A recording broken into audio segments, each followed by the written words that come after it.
Après avoir abandonné sa femme enceinte, le millionnaire la retrouve 4 ans plus tard lors d'une fête de luxe, accompagnée d'une adorable fillette. Lyon, automne. Élise Moreau, architecte talentueuse de 30 ans, vivait une relation stable avec Antoine Delacour, héritier d'un empire viticole bourguignon. Lorsqu'elle découvre qu'elle est enceinte, Antoine panique. Écrasé par la pression familiale et terrorisé à l'idée de devenir père, il disparaît sans explication, laissant simplement une lettre froide sur leur table. Seule, humiliée, Élise affronte les jugements. Tout le monde lui conseille d'avorter. Mais quelque chose en elle refuse. Elle quitte Lyon pour Dijon, recommence à zéro, accepte des petits projets d'architecture pour survivre. Nina naît dans un hôpital public. Chaque sourire de sa fille renforce sa conviction. Elle a fait le bon choix. 4 ans s'écoulent. Élise a reconstruit sa carrière et sa vie. Un soir, elle est invitée à un gala prestigieux à Paris. Réticente, elle s'y rend accompagnée de Nina. Au milieu des lumières et du champagne, elle croise Antoine. Lui non plus ne s'attendait pas à la voir. Lorsqu'il aperçoit cette fillette blonde aux yeux verts, exactement comme les siens enfants, le temps s'arrête. Il comprend immédiatement. À la sortie, il la rattrape. Le dialogue est glacial, chargé de 4 années de silence. « C'est ta fille », lâche Élise. « Et non, je ne l'ai pas avortée. » Antoine est anéanti. Il tente de se racheter, mais Élise refuse tout contact. Alors il change de stratégie. Il vend ses parts dans l'empire familial, lance un projet social pour jeunes défavorisés, reconstruit sa vie de zéro, pour prouver qu'il a changé. Élise observe de loin, méfiante. Lorsque Nina commence à poser des questions sur cet homme qu'elle croise régulièrement, Élise décide de lui dire la vérité. La fillette accepte avec une douceur bouleversante. Des mois plus tard, Élise et Antoine collaborent sur un projet architectural à Marseille. Nina grandit entourée d'amour. Le passé n'est pas oublié, mais transformé. Lors d'un pique-nique simple au bord de la Méditerranée, rire, pardon et nouveau départ se mêlent sous le soleil provençal. Une histoire de seconde chance, de rédemption et de reconstruction, où l'amour d'une enfant devient le pont entre 2 âmes brisées. Lyon brillait sous un ciel d'automne chargé de nuages gris. Les feuilles dorées tombaient sur les pavés du vieux Lyon, et l'air portait cette fraîcheur humide typique du mois d'octobre. Élise Moreau marchait lentement le long de la rue Saint-Jean, les mains enfoncées dans les poches de son manteau beige. Elle venait de quitter le cabinet d'architecture où elle travaillait depuis 3 ans. Un petit bureau coincé entre une boulangerie et une librairie ancienne. À 30 ans, elle avait l'impression d'avoir construit quelque chose de solide. Une carrière prometteuse, un appartement lumineux près de la Saône et surtout, une relation stable avec Antoine Delacour. Antoine. Rien que penser à lui suffisait à faire naître un sourire sur ses lèvres. Il était tout ce qu'elle n'avait jamais osé espérer. Intelligent, attentionné, capable de parler des heures de vin et d'architecture avec la même passion. Héritier d'un empire viticole en Bourgogne, il aurait pu être arrogant ou distant, mais il ne l'était pas. Pas avec elle, en tout cas. Avec elle, il était doux, vulnérable même, comme si leur appartement était le seul endroit où il pouvait baisser la garde. Ce soir-là, Élise avait prévu de lui préparer un dîner simple. Une quiche lorraine, une salade verte, du pain frais et une bouteille de Côte-du-Rhône. Rien d'exceptionnel, mais c'était leur rituel du jeudi.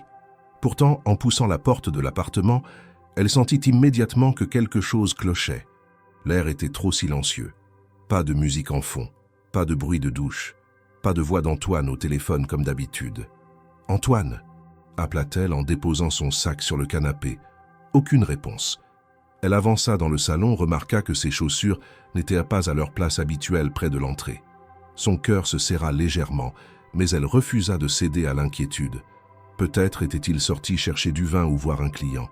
Elle se dirigea vers la cuisine, et c'est là qu'elle la vit. Une enveloppe blanche posée bien en évidence sur la table, son prénom écrit de la main d'Antoine. Élise resta figée. Une enveloppe. Pas un message texte, pas un mot griffonné à la hâte. Une lettre. Ses doigts tremblèrent en la saisissant. Elle s'assit lentement sur l'une des chaises en bois et déchira le papier avec une lenteur presque cérémonielle, comme si ralentir le geste pouvait repousser ce qu'elle craignait d'y trouver.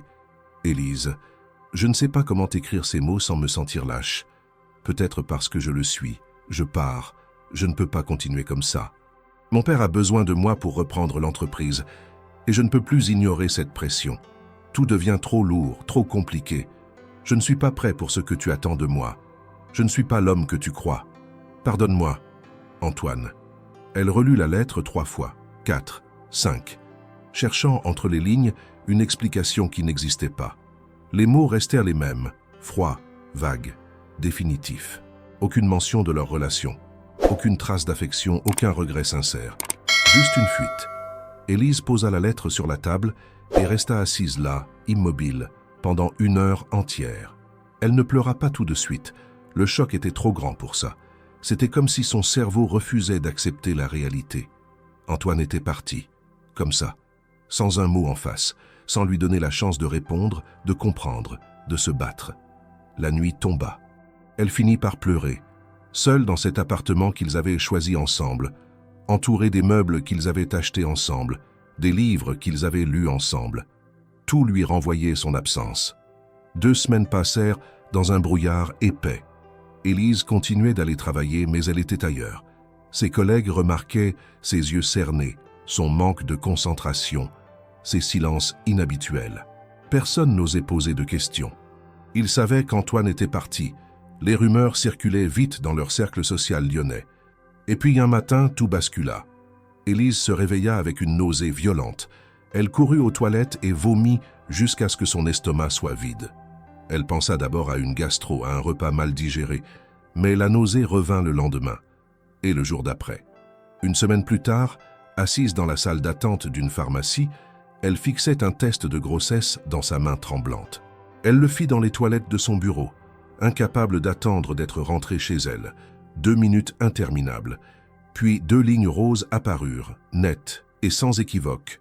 Enceinte. Son monde s'effondra une 2e fois.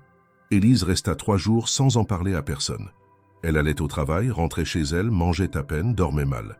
La nuit, elle se réveillait en sueur, la main posée instinctivement sur son ventre encore plat, oscillant entre la terreur et une étrange tendresse. Un enfant. Elle portait l'enfant d'un homme qui l'avait abandonnée sans explication. Elle finit par appeler sa meilleure amie, Chloé, une avocate énergique qui vivait dans le 3e arrondissement. Elles se retrouvèrent dans un café discret près de Bellecour. Chloé commanda 2 expressos, mais Élise toucha à peine le sien. « Je suis enceinte », lâcha-t-elle sans préambule. Chloé faillit recracher son café. « Quoi ?»« D'Antoine. »« Mais il est parti, non ?»« Oui. » Un silence pesant s'installa. Chloé posa sa tasse et prit les mains d'Élise dans les siennes. « Qu'est-ce que tu vas faire ?» C'était la question qu'Élise redoutait, parce qu'elle n'avait pas de réponse. « Je ne sais pas. Tu l'as contacté ?»« Non. Il faut que tu le fasses. C'est aussi son problème. Il m'a abandonné, Chloé. »« Tu crois vraiment qu'il va revenir parce que je suis enceinte ?» Chloé serra ses mains plus fort. « Élise, écoute-moi bien. Tu as des droits. Il a des devoirs. Tu ne peux pas traverser ça seule. Je sais. » Mais au fond d'elle, Élise savait déjà qu'elle ne voulait rien de lui. Pas de son argent, pas de sa pitié, pas de son retour forcé. Elle voulait juste comprendre, savoir pourquoi il était parti, pourquoi il n'avait rien dit, pourquoi elle n'avait pas suffi. Les jours suivants, elle en parla à sa mère qui vivait à Annecy. La conversation fut difficile. Sa mère, femme pratique et directe, ne cacha pas son inquiétude. « Un enfant seul, Élise, tu sais ce que ça représente, financièrement, émotionnellement ?»« Je sais, maman. Et lui, il va t'aider au moins. »« Je ne sais pas. Tu ne sais pas ou tu ne veux pas savoir ?» Élise ne répondit pas. Sa mère soupira longuement. « Écoute, je ne vais pas te dire quoi faire, mais réfléchis bien. Tu as une carrière, une vie. Un enfant change tout, surtout sans père. » Le sous-entendu était clair. Sa mère lui suggérait l'avortement sans oser prononcer le mot. Élise raccrocha avec un poids supplémentaire sur les épaules. Tout le monde autour d'elle semblait penser la même chose, qu'elle devrait avorter, que c'était la solution raisonnable, la décision intelligente. Mais chaque fois qu'elle envisageait sérieusement cette option, quelque chose en elle se révoltait. Ce n'était pas une question de religion ou de principe, c'était plus instinctif que ça. Cet enfant existait déjà dans son esprit, dans son cœur. Elle ne savait pas encore comment elle allait gérer la suite, mais elle savait qu'elle ne pouvait pas mettre fin à cette grossesse. Un soir, assise sur son canapé, elle prit son téléphone et composa le numéro d'Antoine. Elle n'avait pas prévu ce qu'elle allait dire. Elle voulait juste entendre sa voix, peut-être. Le téléphone sonna. 1 fois. 2 fois, 3 fois, puis la messagerie. « Bonjour, vous êtes bien sur le répondeur d'Antoine Delacour. Laissez un message après le bip. » Elle raccrocha sans laisser de message. Elle essaya encore le lendemain, même résultat. Le 3e jour, elle comprit qu'il ne répondrait pas. Il l'avait bloqué ou il ignorait délibérément ses appels. Peu importait. Le message était clair. Il ne voulait plus rien avoir à faire avec elle. C'est à ce moment précis qu'Élise prit sa décision. Elle allait garder cet enfant. Seule. 3 mois plus tard, Élise quitta Lyon. Elle ne pouvait plus supporter les regards dans la rue, les questions indiscrètes des connaissances, les conseils non sollicités des collègues. Tout le monde semblait avoir une opinion sur sa situation et personne ne la soutenait vraiment. Alors elle fit ses cartons, démissionna de son poste et prit la direction de Dijon. Elle y avait une connaissance lointaine, une ancienne camarade d'université qui lui avait proposé de la loger temporairement. Dijon était assez grande pour qu'elle y trouve du travail, assez petite pour qu'elle puisse se reconstruire sans le poids du jugement constant. Elle loua un petit studio dans le quartier des Grésilles, un appartement modeste au 2e étage d'un immeuble vieillissant. Les murs étaient jaunis, le parquet craquait, mais le loyer était abordable. Elle acheta des meubles d'occasion, installa un coin bureau près de la fenêtre et commença à chercher des projets en freelance. Les débuts furent difficiles. Enceinte de 5 mois, elle n'inspirait pas forcément confiance aux clients potentiels. Beaucoup hésitaient à lui confier des projets, craignant qu'elle ne puisse les mener à terme. Mais Élise était tenace. Elle envoyait des dizaines de candidatures par semaine, acceptait les petits contrats, les rénovations de cuisine, les extensions de maisons individuelles. Rien de glorieux, mais c'était un début. Le soir, elle rentrait épuisée, se préparait un repas simple, souvent des pâtes ou une soupe, et s'allongeait sur son canapé en posant les mains sur son ventre rond. C'était devenu un rituel. Elle parlait au bébé, lui racontait sa journée, lui promettait que tout irait bien. « On va y arriver, toi et moi », murmurait-elle dans le silence de l'appartement. « Je ne sais pas comment, mais on va y arriver. » À 7 mois de grossesse, elle reçut enfin un projet plus conséquent, la rénovation d'une vieille grange en loft près de Beaune. Le client, un viticulteur à la retraite, fut séduit par ses dessins et son approche respectueuse du patrimoine. Le contrat lui permit de mettre un peu d'argent de côté avant l'accouchement. Nina naquit un matin de mars à l'hôpital public de Dijon. L'accouchement fut long et épuisant, mais lorsque la sage-femme posa la petite fille sur sa poitrine, Élise pleura de soulagement et de joie. Nina avait les yeux fermés, les poings serrés, les joues toutes rouges. Elle était parfaite. « Bonjour ma chérie », chuchota Élise en embrassant son front. « Bienvenue dans le monde ». Les premiers mois furent une épreuve.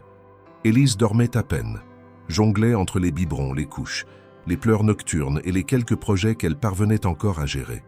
Elle n'avait pas de famille proche pour l'aider, pas de compagnon pour partager les nuits blanches, juste elle et Nina contre le reste du monde.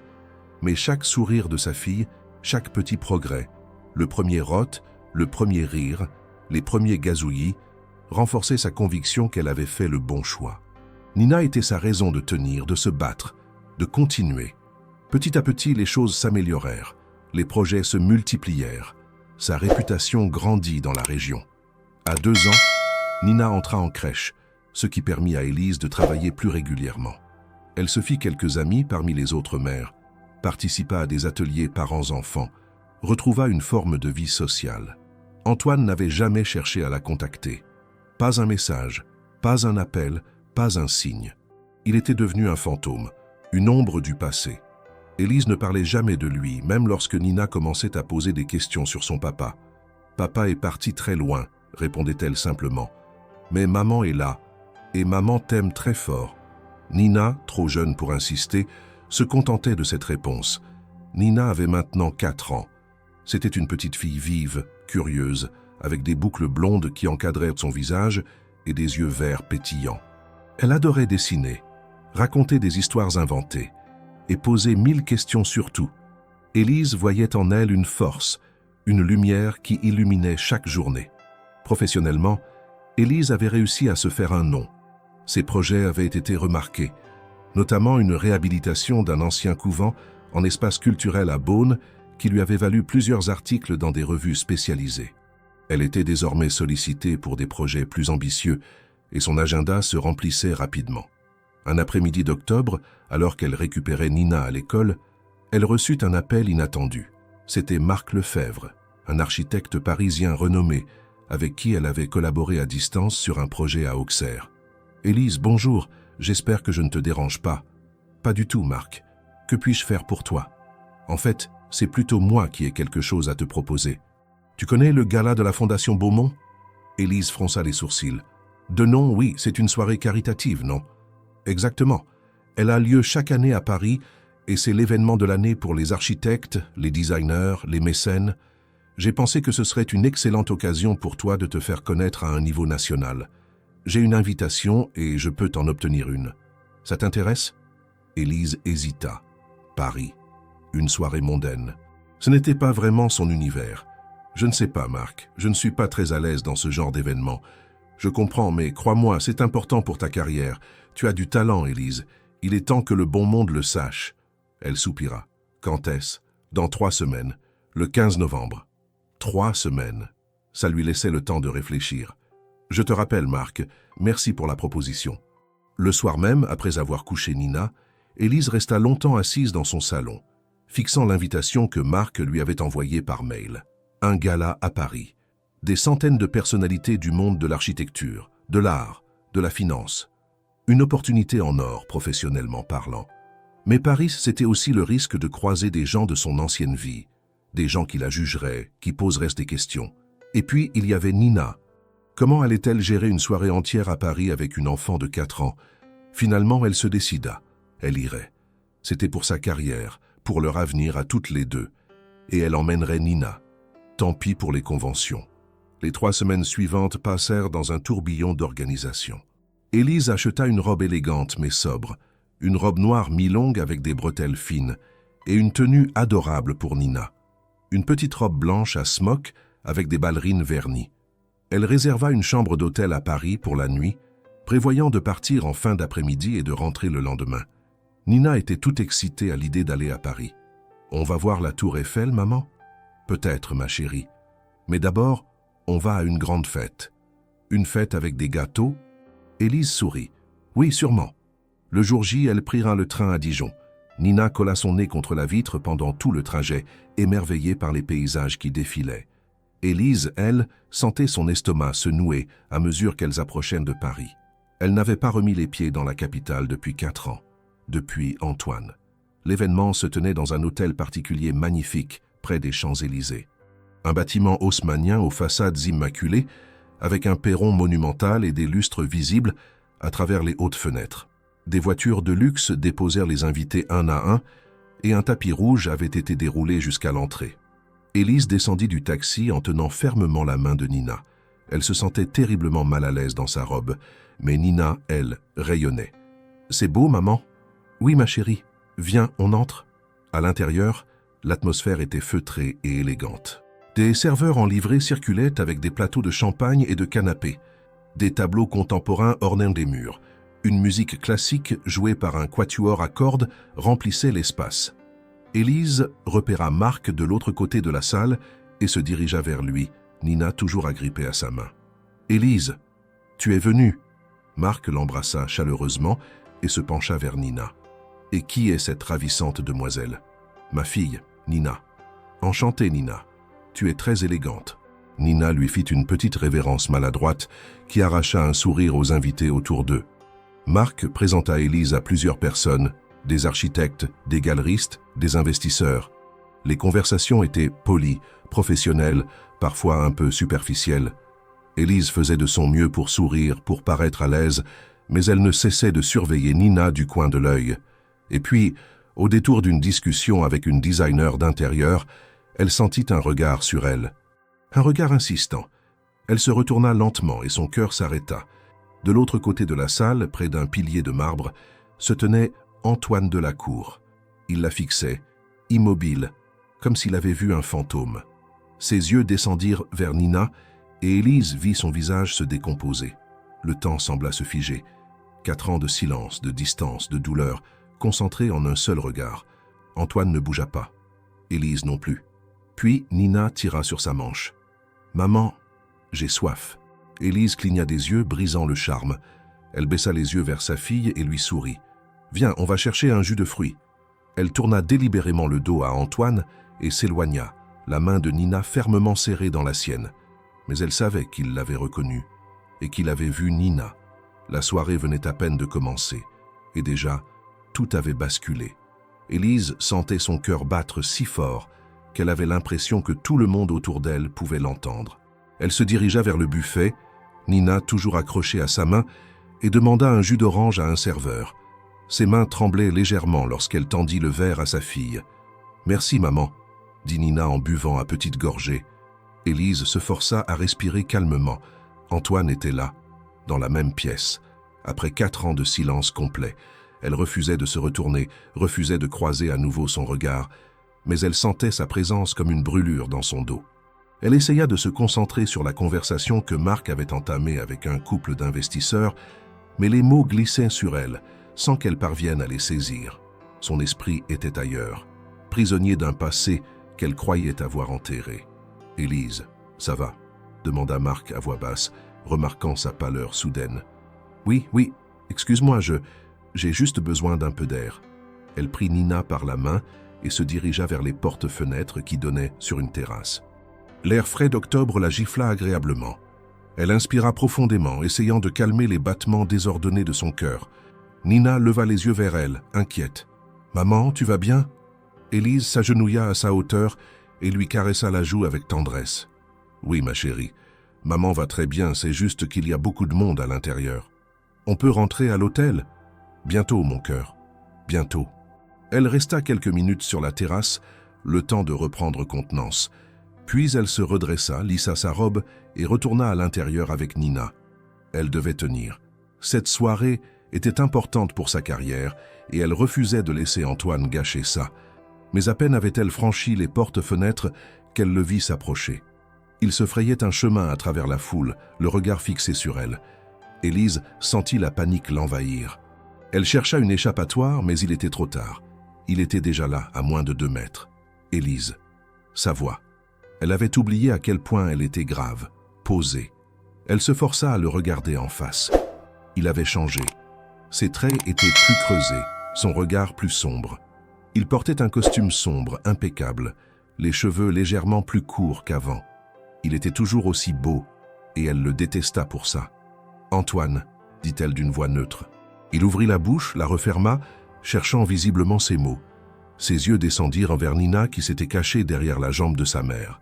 « C'est ta fille ?» demanda-t-il d'une voix étranglée. Élise ne répondit pas immédiatement. Elle posa une main protectrice sur l'épaule de Nina. « Oui. » Antoine déglutit difficilement.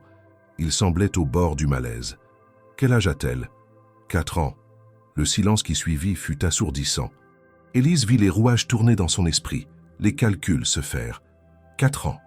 Il comprenait. « Élise, Ne dis rien, le coupa-t-elle sèchement. Pas ici, pas maintenant. S'il te plaît, j'ai besoin de te parler. Tu as eu 4 ans pour me parler. » Sa voix tremblait malgré elle. Elle sentit Nina se serrer davantage contre elle, intimidée par la tension palpable entre les 2 adultes. Antoine passa une main dans ses cheveux, un geste nerveux qu'elle lui avait vu faire 1000 fois auparavant. « Je sais que j'ai fait des erreurs, mais je t'en prie, laisse-moi t'expliquer. » « M'expliquer quoi? Pourquoi tu m'as abandonné? Pourquoi tu n'as jamais répondu à mes appels? Pourquoi tu as disparu comme un lâche ?» Les mots étaient sortis plus violemment qu'elle ne l'aurait voulu. Quelques têtes se tournèrent vers eux. Élise serra les dents et baissa la voix. « Je n'ai rien à t'entendre dire, Antoine. Rien. » Elle se détourna et s'éloigna rapidement, Nina trottinant à ses côtés. Elle traversa la salle sans regarder en arrière, cherchant Marc du regard. Il fallait qu'elle parte, immédiatement. Mais à la sortie, Antoine la rattrapa. « Élise, attends !» Elle se retourna brusquement, les yeux brillants de larmes contenues. « Qu'est-ce que tu veux, Antoine ?»« Je veux savoir. » Il s'interrompit, jeta un regard vers Nina qui les observait avec de grands yeux inquiets. « Elle est à moi, n'est-ce pas ?» Le silence s'étira. Élise sentit quelque chose se briser en elle. Toute la colère, toute la douleur accumulée pendant 4 ans remonta à la surface d'un coup. « Oui », lâcha-t-elle d'une voix dure. « Oui, c'est ta fille. Et non, je ne l'ai pas avortée, malgré ce que tout le monde m'a conseillé. malgré le fait que tu m'aies abandonné sans un mot. Malgré tout. Antoine vacilla comme si elle l'avait frappé.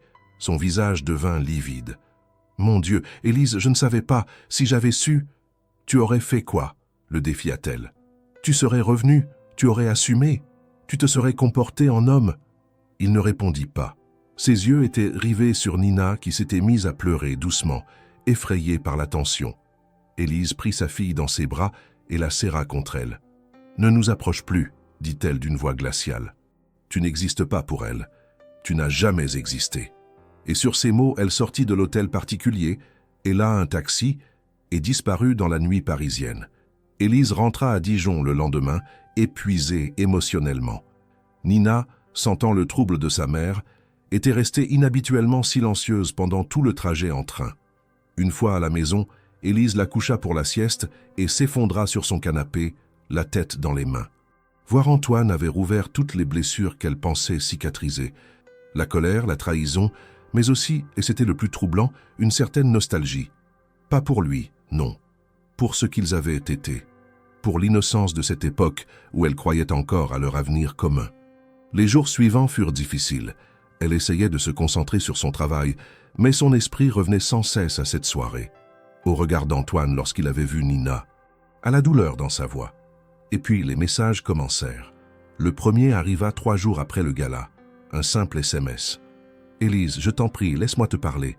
Je sais que je n'ai aucun droit, mais j'ai besoin que tu m'écoutes. Antoine. » Elle le supprima immédiatement. Le lendemain, un autre. « Je comprends ta colère. Je la mérite. Mais je voudrais au moins t'expliquer pourquoi je suis parti. Pas pour me justifier. Juste pour que tu saches. » Supprimé. Puis un bouquet de fleurs arriva à son bureau. Des pivoines blanches, ses préférées. La carte disait simplement « Pardon. Ah ». Élise jeta le bouquet à la poubelle. Antoine n'abandonna pas. Les messages continuèrent, toujours respectueux, jamais insistants, mais constants. Il lui écrivait tous les 2 jours, toujours pour s'excuser, pour demander une chance de s'expliquer. Élise ne répondait jamais. Une semaine après le gala, Marc l'appela. « Élise, j'ai quelque chose à te dire. »« Quoi ?»« Antoine Delacour m'a contacté. Il veut investir dans ton prochain projet. » Élise sentit la colère monter. « Quoi ? Attends, écoute-moi. Il m'a dit qu'il ne voulait pas te contacter directement, parce qu'il savait que tu refuserais. Mais il veut t'aider, financièrement, sans rien demander en retour. Je n'ai pas besoin de son aide. Élise, c'est une somme conséquente. Ça pourrait te permettre de lancer ce projet de résidence sociale dont tu me parlais. Je m'en fiche, Marc. » « Dis-lui non. »« D'accord, je comprends. » Mais Marc ne fut pas le seul. Dans les semaines qui suivirent, Élise découvrit qu'Antoine avait discrètement soutenu plusieurs de ses projets sans qu'elle le sache. Il avait recommandé son travail à des clients potentiels, avait parlé d'elle dans des cercles professionnels parisiens, avait même fait publier un article élogieux sur elle dans une revue d'architecture prestigieuse. Elle ne savait pas comment réagir. D'un côté, elle était furieuse qu'il s'immisce ainsi dans sa vie professionnelle. De l'autre, elle ne pouvait nier que ses interventions avaient eu un impact positif sur sa carrière. Un samedi après-midi de novembre, Élise emmena Nina au Parc des Ducs à Dijon. C'était une belle journée d'automne, fraîche mais ensoleillée. Nina adorait ce parc, surtout les canards du petit lac artificiel. Elles s'installèrent sur un banc et Élise donna à Nina un sachet de pain rassis pour nourrir les oiseaux. La petite fille courait joyeusement vers l'eau, jetant des morceaux aux canards qui se précipitaient bruyamment. Élise la surveillait d'un œil distrait, profitant du calme et du soleil tiède. Mais soudain, elle se rendit compte qu'elle ne voyait plus Nina. Son cœur bondit dans sa poitrine. Nina? Elle se leva précipitamment, scrutant les environs. Pas de petite robe rose, pas de boucle blonde. Nina! La panique s'empara d'elle. Elle se mit à courir le long du lac, appelant sa fille, le cœur battant à tout rompre. D'autres promeneurs la regardaient avec inquiétude. Et puis, elle entendit un rire, le rire de Nina. Elle se précipita vers le petit pont qui enjambait le lac et s'arrêta net. Nina était là, assise sur les marches du pont, en grande conversation avec un homme accroupi à côté d'elle. Un homme en manteau gris anthracite, aux cheveux châtains. Antoine. Élise sentit ses jambes se dérober sous elle. Qu'est-ce qu'il faisait là? Comment était-ce possible? Elle s'approcha rapidement, prête à intervenir, mais elle s'arrêta en entendant leur conversation. « Et alors, le canard a mangé tout le pain » demandait Antoine avec un sourire. « Oui, il était très gourmand » répondit Nina en riant. « Tu aimes les canards ?»« Beaucoup. Quand j'étais petit, j'allais souvent les nourrir avec ma maman. Moi aussi, je viens avec ma maman. Mais elle est où, ta maman ?»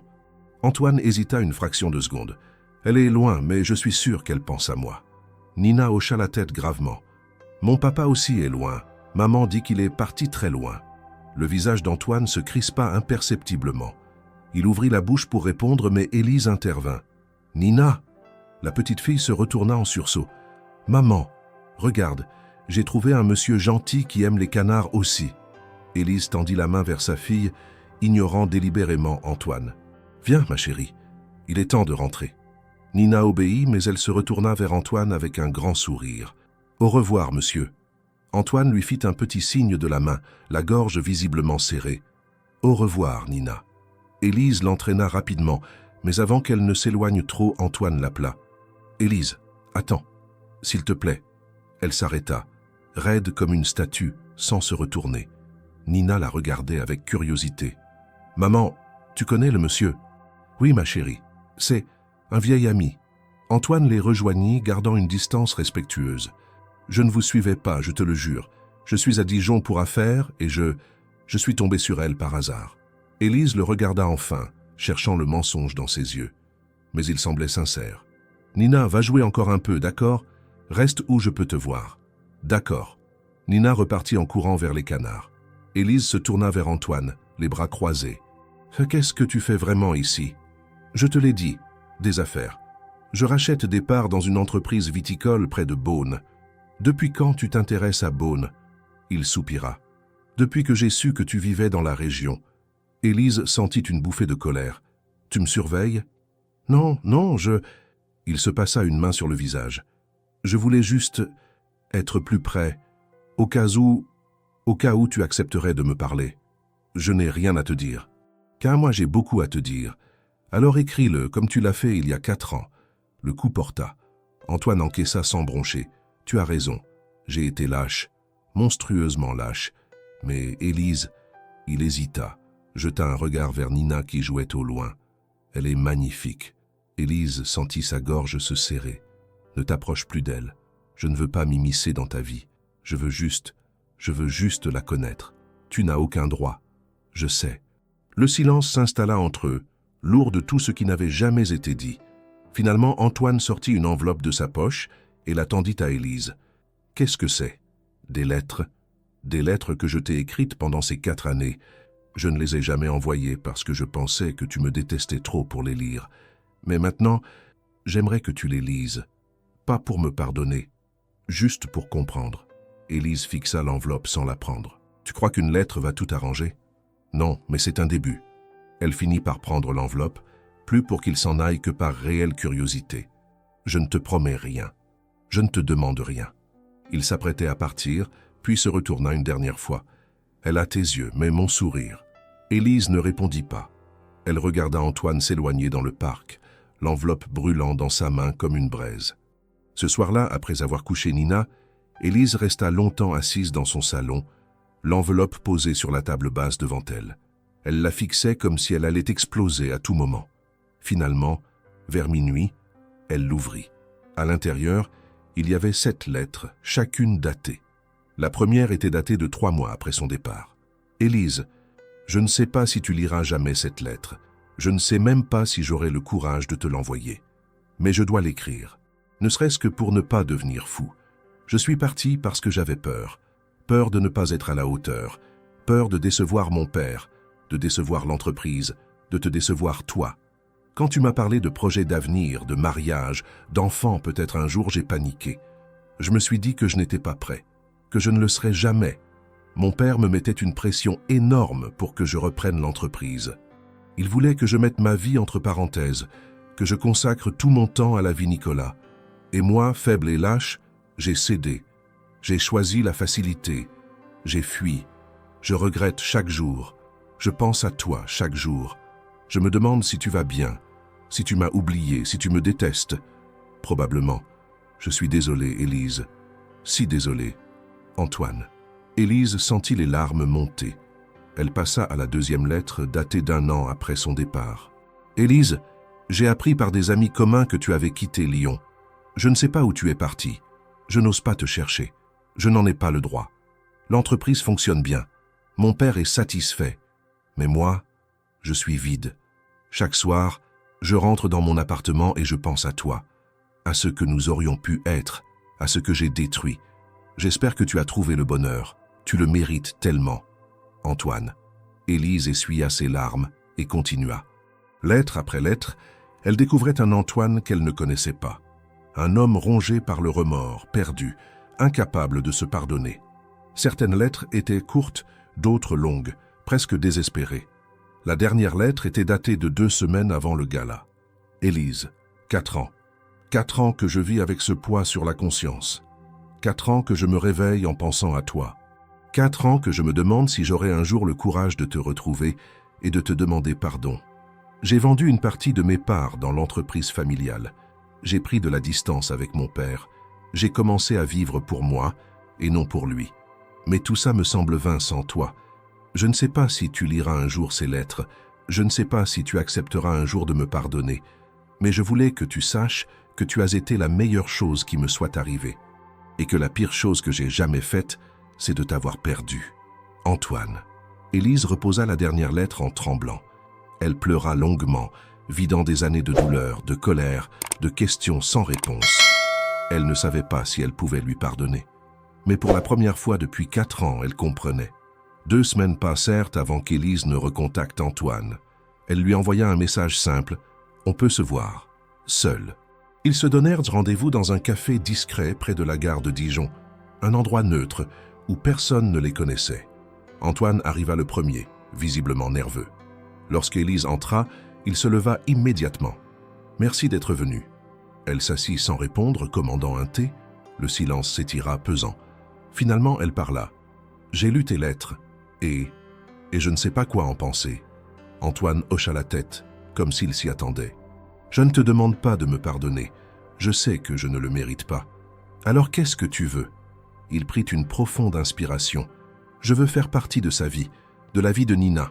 Pas comme son père au sens légal. Je n'en ai pas le droit, mais juste être là, la connaître, être présent. » Élise serra sa tasse entre ses mains. « Tu crois vraiment que c'est aussi simple, que tu peux débarquer dans sa vie après 4 ans et jouer au papa absent qui revient? Non. Je sais que ça ne sera pas simple, mais je suis prêt à faire ce qu'il faut. » « Ce qu'il faut ?»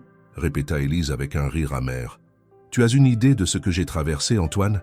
Tu sais ce que c'est d'élever un enfant seul, sans argent, sans soutien, en étant jugé par tout le monde. Je sais que je n'étais pas là. Exactement. Tu n'étais pas là. Et maintenant tu voudrais que je te laisse entrer dans sa vie comme si de rien n'était. » Antoine baissa les yeux. « Je sais que je n'ai aucun droit. Mais je t'en supplie, donne-moi une chance. » Élise le fixa longuement, pesant chaque mot. « D'accord. » Antoine releva brusquement la tête, incrédule. « Vraiment? Mais à une condition. » « Laquelle ?» Élise se pencha en avant, le regard dur. « Tu abandonnes ton héritage. Tu vends tes parts dans la vie Nicolas. Tu recommences à 0, comme je l'ai fait. Si tu veux faire partie de sa vie, prouve-moi que tu es capable de construire quelque chose par toi-même. Pas avec l'argent de ton père, pas avec ton nom. Juste toi. » Antoine resta sans voix. Élise continua. « Tu as fui il y a 4 ans parce que tu n'étais pas prêt. Maintenant, je veux que tu me prouves que tu as changé, que tu es capable d'assumer tes choix, que tu es un homme sur qui on peut compter. » Le silence s'installa. Antoine fixait Élise, visiblement bouleversé par la demande. « C'est ce que tu veux vraiment? » ?»« Oui. Et si je le fais, tu me laisseras la voir. On verra. Si tu prouves que tu es sérieux, que tu es là pour les bonnes raisons, alors oui, peut-être. » Antoine ferma les yeux un instant, puis les rouvrit avec une détermination nouvelle. « D'accord, je le ferai. » Les mois qui suivirent furent une période de transformation radicale pour Antoine. Fidèle à sa promesse, il vendit l'intégralité de ses parts dans l'empire viticole familial. Son père, furieux, cessa de lui parler. Sa mère tenta de le dissuader, mais Antoine tint bon. Avec l'argent de la vente, il ne chercha pas à s'enrichir davantage. Au contraire, il lança un projet social ambitieux, un centre de formation pour jeunes en difficulté qui souhaitait se lancer dans l'entrepreneuriat. Le projet s'installait dans un ancien entrepôt réhabilité à Marseille, loin de Paris, loin de la Bourgogne, loin de son ancienne vie. Antoine travaillait jour et nuit. Il recrutait des formateurs, nouait des partenariats avec des associations, cherchait des financements publics. Il n'utilisait aucun contact de son ancienne vie. Tout était construit de zéro. Élise suivait de loin ses progrès. Elle ne lui parlait pas directement, mais Marc lui transmettait des nouvelles. Et peu à peu, malgré elle, elle était impressionnée. Antoine n'abandonnait pas. Il prouvait qu'il avait changé. 6 mois après leur conversation au café, Élise accepta enfin de le revoir. Cette fois, elle vint avec Nina. Ils se retrouvèrent dans un parc à Beaune un dimanche après-midi ensoleillé. Nina courait dans l'herbe avec un cerf-volant qu'Élise venait de lui offrir. Antoine était assis sur un banc à côté d'Élise, les regardant en silence. « Elle est incroyable », murmura-t-il. « Elle l'est. Elle te ressemble tellement. » Élise sourit malgré elle. « Elle a aussi ton entêtement. » Antoine rit doucement, puis après un silence, « Je veux qu'elle sache qui je suis. » Élise se tendit. « Antoine, je ne lui dirai rien si tu ne veux pas, mais je pense qu'elle mérite de savoir, un jour. » Élise soupira longuement. Elle savait qu'il avait raison, mais l'idée de dire à Nina que cet homme était son père la terrifiait. « Pas maintenant, elle est trop petite. Quand tu seras prête, alors. » Ils restèrent là, côte à côte, regardant Nina jouer. Et pour la première fois depuis 4 ans, Élise sentit une forme de paix s'installer en elle. 1 an passa. Antoine continuait de voir Nina régulièrement, toujours accompagné d'Élise. Ils se retrouvaient dans des parcs, des musées, parfois pour un goûter. Nina s'était attachée à lui. Elle l'appelait Antoine, avec affection, et lui racontait ses journées à l'école, ses dessins, ses rêves. Un soir, alors qu'Élise la couchait, Nina posa la question fatidique. « Maman, pourquoi Antoine vient tout le temps avec nous ?» Élise sentit son cœur se serrer. C'était le moment. Elle s'assit sur le bord du lit et prit les mains de sa fille dans les siennes. « Ma chérie, il y a quelque chose que je dois te dire. » Nina la regarda avec ses grands yeux verts, attentive. « Antoine n'est pas juste un ami, c'est ton papa. » Le silence. Nina cligna des yeux, absorbant l'information. « Mon papa ? Oui, mais tu avais dit qu'il était parti très loin. C'est vrai, il est parti il y a longtemps, mais maintenant, il est revenu. Et il aimerait beaucoup être dans ta vie, si tu es d'accord. » Nina fronça les sourcils, réfléchissant intensément. « Il m'aime ?» Élise sentit les larmes monter. « Oui, ma chérie, il t'aime beaucoup. » Nina hocha lentement la tête. « D'accord, alors je veux bien. » Élise la serra dans ses bras, submergée par l'émotion. Le lendemain, Élise organisa une rencontre officielle entre Antoine et Nina. Cette fois, elle lui expliqua qu'Antoine était son papa. Nina l'accueillit avec un grand sourire et se jeta dans ses bras. Antoine éclata en sanglots. Les mois qui suivirent la révélation furent à la fois merveilleux et terriblement compliqués. Nina avait accepté Antoine avec une facilité déconcertante, comme seuls les enfants savent le faire. Elle l'appelait désormais papa avec une fierté évidente et parlait de lui à l'école, à ses amis, à quiconque voulait l'entendre. Mais pour Élise, les choses n'étaient pas si simples. Voir Antoine avec Nina la remplissait d'émotions contradictoires. D'un côté, elle était heureuse que sa fille ait enfin un père présent. De l'autre, chaque rire partagé, chaque câlin, chaque moment de complicité entre eux ravivait la douleur des années où ils n'avaient pas été là. Les années où elle avait dû tout affronter seule. Un soir de mars, après qu'Antoine eut ramené Nina d'une sortie au cinéma, Élise explosa. « Tu crois que c'est aussi facile ?» lança-t-elle alors qu'il s'apprêtait à partir. « Tu débarques dans sa vie, tu joues au papa parfait et tout est pardonné ?» Antoine se figea sur le pas de la porte. « Élise, je ne... Tu n'étais pas là quand elle est née !» cria-t-elle, libérant enfin des années de rancœur contenue. « Tu n'étais pas là pour ses premiers pas, ses premières nuits blanches, ses premières maladies. Tu n'étais pas là quand j'étais épuisé, seul, terrifié. Je sais. Non, tu ne sais pas. » Les larmes coulèrent maintenant sur ses joues. « Tu ne sauras jamais ce que c'est. Et maintenant tu arrives, et elle t'aime, et tout le monde te félicite d'être revenu, comme si tu étais un héros. » Antoine s'approcha lentement, les mains tendues en signe d'apaisement. « Tu as raison, j'ai raté tout ça. et je ne pourrai jamais rattraper ce temps perdu. Mais je suis là maintenant, et je ne partirai plus. Élise secoua la tête, submergée par l'émotion. Comment je peux te faire confiance?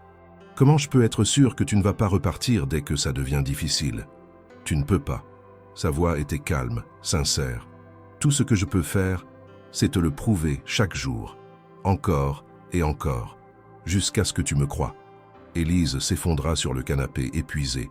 Antoine s'assit à côté d'elle, gardant une distance respectueuse. « Je ne te demande pas de me pardonner tout de suite, » dit-il doucement. « Je te demande juste de me laisser essayer. » Elle ne répondit pas immédiatement. Puis, d'une voix brisée, « J'ai tellement peur, Antoine, peur que tu la déçoives, peur qu'elle souffre comme j'ai souffert. Je ne la décevrai pas, je te le promets. » Ils restèrent là, assis côte à côte dans le silence du salon, séparés par 4 années de douleur mais unis par l'amour d'une petite fille. Pendant qu'Élise et Antoine essayaient de reconstruire une forme de famille, le reste du monde ne leur facilitait pas la tâche. La mère d'Élise, qui avait appris l'existence d'Antoine dans la vie de Nina, débarqua un jour sans prévenir à Dijon. La confrontation fut explosive. « Tu le laisses voir Nina, après ce qu'il t'a fait ?» hurla-t-elle dans le salon. « Maman, c'est compliqué. » « Compliqué ? Il t'a abandonnée enceinte. Il n'a aucun droit sur cet enfant. Il est son père. Un père ? Un père ne part pas comme un voleur. Un père assume. » Élise sentit les larmes monter, mais elle tint bon. « Elle assume maintenant. Et tu crois que ça suffit? Qu'il peut réparer 4 ans d'absence en quelques mois? Je ne sais pas. Mais Nina l'aime, et je ne peux pas la priver de son père juste parce que je suis en colère. » Sa mère la regarda longuement, puis soupira avec lassitude. « J'espère que tu sais ce que tu fais, ma chérie, parce que si cet homme te fait du mal à nouveau, je ne te le pardonnerai pas. Il ne fera pas de mal à Nina. C'est de toi que je parle. » Cette phrase resta suspendue dans l'air longtemps après le départ de sa mère. De son côté, Antoine affrontait également les conséquences de ses choix. Son père, qui avait déjà rompu les ponts après la vente des parts de la Vinicola, avait appris l'existence de Nina par des rumeurs familiales. Il débarqua un jour au centre de formation de Marseille, furieux. « Tu as un enfant et tu ne m'as rien dit ?» Antoine leva les yeux de ses dossiers, surpris de voir son père franchir le seuil de son bureau. « Bonjour, papa. Ne me fais pas ce coup-là. Réponds-moi. »« Oui, j'ai une fille. Nina. Elle a 5 ans. » Son père devint livide. « 5 ans? Tu veux dire qu'elle existait quand tu as quitté la Vinicola? »« Non. Je viens juste de la rencontrer. Enfin, de la retrouver. » « Qu'est-ce que tu racontes ?» Antoine soupira et lui raconta toute l'histoire. Son départ lâche, la découverte de Nina au gala, les lettres, la condition d'Élise, sa transformation. Son père l'écouta en silence, le visage fermé. Puis, quand Antoine eut terminé, « Tu as gâché ta vie pour une femme qui t'a manipulé. » »« Elle ne m'a pas manipulé. Elle m'a donné une chance de devenir quelqu'un de meilleur. Tu étais déjà quelqu'un. Tu allais diriger un empire. Un empire qui ne m'appartenait pas. C'était le tien, papa, pas le mien. Et maintenant? Tu crois que ce petit projet social va te rendre heureux? Antoine regarda son père droit dans les yeux. Oui, parce que c'est le mien, et parce que j'ai ma fille. Son père secoua la tête avec dégoût. Tu es pathétique. Il sortit sans un mot de plus. Antoine resta seul dans son bureau, les poings serrés. Mais étrangement, il ne ressentait ni colère ni tristesse, juste une forme de soulagement. Il s'était enfin libéré du jugement de son père. 6 mois après la révélation à Nina, Élise reçut une proposition inattendue. La mairie de Marseille cherchait un architecte pour concevoir un complexe social dans les quartiers nord. Logements sociaux, espaces communautaires, ateliers pour jeunes. Le projet était ambitieux, complexe et parfaitement aligné avec ses valeurs. Mais Marseille, c'était loin de Dijon. Cela signifierait déménager, chambouler la vie de Nina, tout recommencer encore une fois. Elle en parla à Antoine lors d'un de leurs rendez-vous hebdomadaires. « Marseille », répéta-t-il, surpris. « Mais c'est là où je suis installé. »« Je sais. » Un silence gêné s'installa. Élise tritura nerveusement sa tasse de café. « Je n'ai pas encore accepté. Je voulais d'abord en parler avec toi, voir ce que tu en pensais. » Antoine réfléchit un instant, puis une idée sembla germer dans son esprit. « Et si on le faisait ensemble ?»« Quoi ?»« Le projet. Mon centre de formation pourrait s'intégrer dans ton complexe social. On pourrait créer un vrai écosystème, logement, formation, espace de travail, tout dans un même lieu. Élise le regarda, interdite. L'idée était brillante et terrifiante. « Tu es sérieux ?» « Complètement. On a tous les deux des compétences complémentaires. Toi l'architecture, moi la formation et l'entrepreneuriat social. Ça pourrait être incroyable. Ou catastrophique. » Antoine sourit. Ou incroyable. Élise passa plusieurs jours à y réfléchir. L'idée la séduisait professionnellement, mais émotionnellement, c'était risqué. Travailler avec Antoine signifiait le voir tous les jours, reconstruire une relation de confiance non seulement en tant que parent, mais aussi en tant que partenaire professionnel. Finalement, elle accepta. Pas pour lui, pour Nina, pour leur donner à toutes les deux une chance de vraie stabilité. Et peut-être, juste peut-être, de trouver un nouvel équilibre familial. Le déménagement à Marseille se fit au début de l'été. Élise trouva un appartement lumineux dans le quartier du Panier, avec vue sur le vieux port. Nina était enchantée par la mer, les bateaux, les mouettes. Elle parlait déjà de devenir marin. Antoine les aida pour le déménagement, montant des cartons, installant des meubles. C'était étrange de le voir dans leur nouvel espace, mais aussi étrangement réconfortant. Nina courait partout, excitée, et pour la première fois depuis longtemps, Élise se surprit à sourire en regardant Antoine jouer avec leur fille. Mais tout ne fut pas rose. Travailler ensemble révéla rapidement des tensions. Antoine avait tendance à être trop ambitieux, à vouloir aller trop vite. Élise, plus prudente, privilégiait la qualité à la quantité. Ils se disputaient régulièrement sur les choix de design, les priorités budgétaires, les délais. Un soir, après une énième dispute au bureau, Élise rentra chez elle épuisée et en larmes. Elle trouva Nina dans sa chambre, dessinant tranquillement. « Maman, pourquoi tu pleures ?» Élise essuya rapidement ses larmes. « C'est rien, ma chérie. Maman est juste fatiguée. C'est à cause de papa ?» Élise se figea.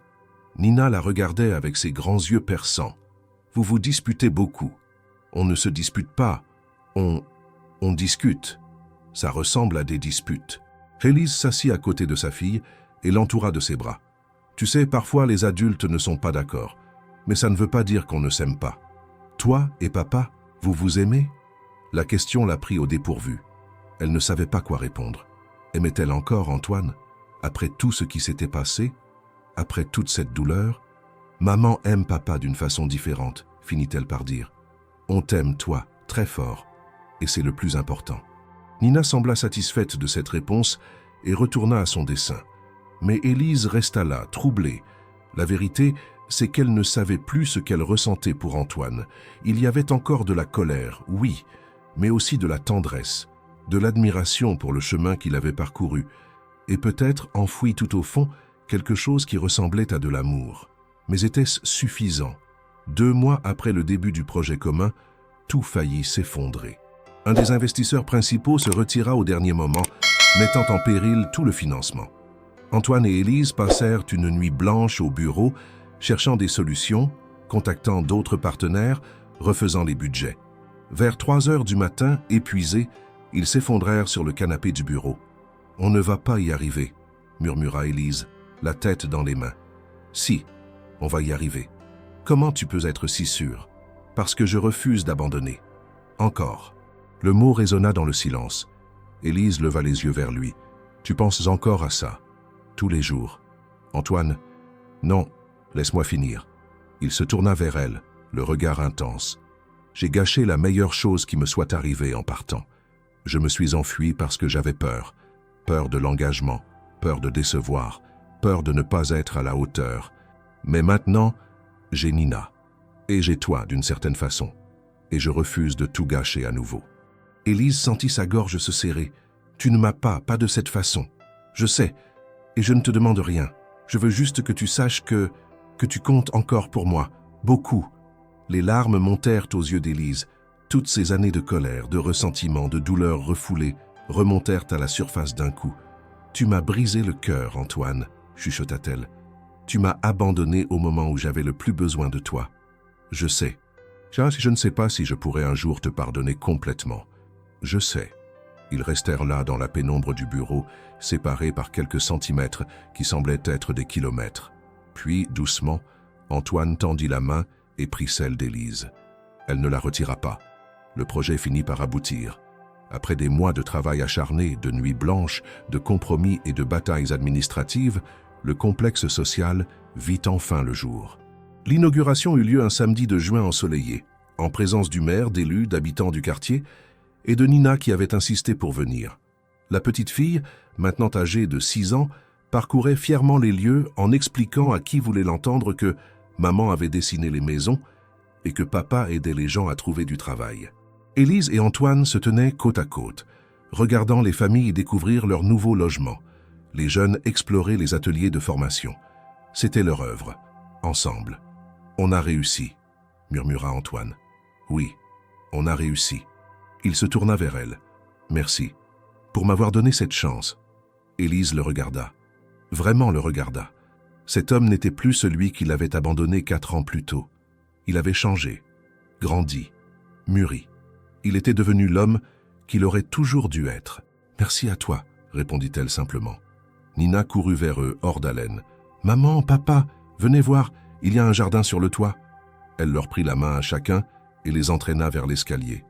Et pour la première fois depuis 4 ans, Élise se laissa aller à imaginer un avenir, pas nécessairement avec Antoine comme compagnon, mais avec lui comme partenaire, comme père de Nina, comme ami peut-être. C'était déjà beaucoup, c'était déjà un miracle. Les mois suivants furent une période d'ajustement. Élise et Antoine continuèrent de travailler ensemble sur d'autres projets, leur collaboration devenant de plus en plus fluide. Ils apprirent à se faire confiance professionnellement, puis personnellement. Antoine passait de plus en plus de temps avec Nina. Il l'emmenait à l'école, l'aidait pour ses devoirs, venait au spectacle de fin d'année. Il rattrapa ce qu'il pouvait du temps perdu, sachant qu'il ne pourrait jamais tout récupérer. Un dimanche après-midi, alors qu'ils étaient tous les 3 au parc Borelli, Nina construisait un château de sable avec une concentration absolue. Élise et Antoine étaient assis sur une couverture, la regardant. « Tu te souviens du jour où je l'ai trouvée au parc de Dijon ?» demanda Antoine. « Comment oublier ? Je l'ai regardé et j'ai su immédiatement. Ses yeux, son sourire, c'était comme me voir enfant. » Élise sourit tristement. Elle a ta détermination aussi. Quand elle veut quelque chose, elle ne lâche rien. Elle a ta force. Antoine se tourna vers elle. Tu l'as élevée seule pendant 4 ans. Tu lui as donné tout ce dont elle avait besoin. Tu es une mère incroyable, Élise. Elle sentit les larmes monter. Je n'avais pas le choix. Si, tu aurais pu choisir autrement, mais tu as choisi de la garder, de te battre pour elle, et je t'en serai éternellement reconnaissant. Élise essuya ses larmes et posa sa tête sur l'épaule d'Antoine. Pas comme une amoureuse, comme une alliée, comme quelqu'un qui a traversé la tempête et en est sorti plus forte. 1 an après leur installation à Marseille, Élise accepta enfin d'avoir une vraie conversation avec Antoine.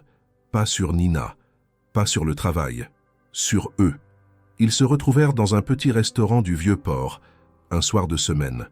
Nina dormait chez une amie d'école. « Je ne sais pas si je pourrais un jour t'aimer à nouveau comme avant », dit Élise après qu'ils eurent commandé. « Tu m'as fait trop mal. » Antoine hocha la tête, acceptant cette vérité. « Je ne te demande pas de m'aimer. Je te demande juste de me laisser être là. Pour Nina. Et pour toi, si tu veux bien. Je ne sais pas ce que je veux. C'est normal. » Ils mangèrent en silence pendant un moment. Puis Élise reprit « Mais je pense que je peux te pardonner. Pas oublier. Jamais. Mais pardonner. » Antoine leva les yeux, ému. « C'est plus que ce que je mérite.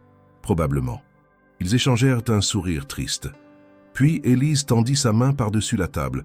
Antoine la prit doucement. « On recommence à 0 ?» demanda-t-elle. « À 0 ? Pas comme avant, autrement. Comme 2 personnes qui partagent une fille extraordinaire et qui essaient de construire quelque chose de nouveau. J'aimerais beaucoup. » Ils restèrent, main dans la main, regardant le soleil se coucher sur le port, peignant le ciel de rose et d'orange. Le passé ne s'effaçait pas. Mais l'avenir, lui, restait à écrire. 2 ans plus tard, par un dimanche ensoleillé de mai, Élise, Antoine et Nina se retrouvèrent sur une plage près de Cassis.